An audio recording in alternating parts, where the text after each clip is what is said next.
Še zadnja pripravljalna tekma je za našimi nogometaši in vse skupaj je delovalo zelo obetavno. Na koncu izid z ruskim premierligašem Kubanom Krasnodarjem 2:2. Prvi polčas bi lahko označili z dvema mislima, in sicer prevlada Maribora in plejada zgrešenih priložnosti. V 18. najprej Volaš z glavo. V 21. minuti Volaš iz roba 16-metrskega prostora. V 30. minuti bomba Kabe iz kakih 22 metrov in v 43. minuti še ta poizkus Ibrahimija. V drugem polčasu pa se je začelo dogajati že v 47. minuti, ko je Volaš dosegel gol za 1:0.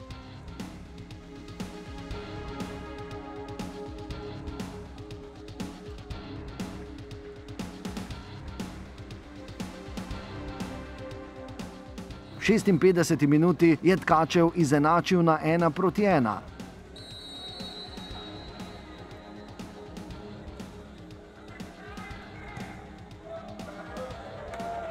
Dve minuti kasneje pa je bilo že 2:1 za goste, v polno je s krasnim strelom zadel Melgarejo. Ampak ta gol ni bil še nič proti najlepšemu golu tekme, ki ga je v 73. minuti dosegel Agim Ibrahimi. Krasotica za 2:2.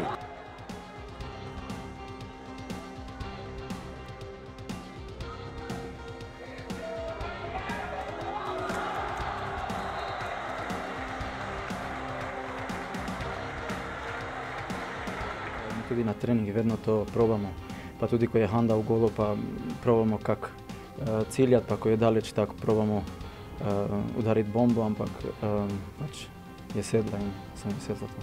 Če bi bil vratar Belenov tudi nekoliko slabše postavljen, bi se verjetno pogovarjali o zmagi po tem strelu Tavaresa z glavo v 75. minuti.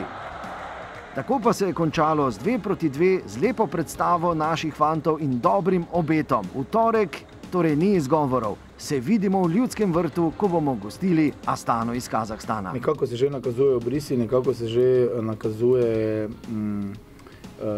to, kar si želimo. Imamo še 6 dni do tekme, nekaj še bomo izpilili. Verjamem, da bomo ujeli to svežino, ki je potrebna predvsem v 20 metrov in bliže njihovega gola, pomeni, da dobimo malo svežine, da smo hitrejši na nogah. Vrnil se je Željko Filipović, tudi njega smo težko pričakovali, verjetno tudi vi. Ja, Željko se je res po dolgi odsotnosti vrnil na igrišče, veseli, da ni imel nobenih težav, že nekaj časa je treniral z nami. Čakali smo zeleno luč od zdravnika, dobili smo jo, pripravili smo ga, koliko je to možno in verjamem, da bo iz dneva v dan vedno boljši.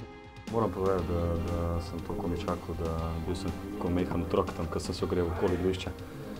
Ko bi sem čakal, da dobim to priložnost, evo ga. Zdaj po nekih dobrih 4 mesecih sem nazaj in lahko rečem, da sem zelo zadovoljen.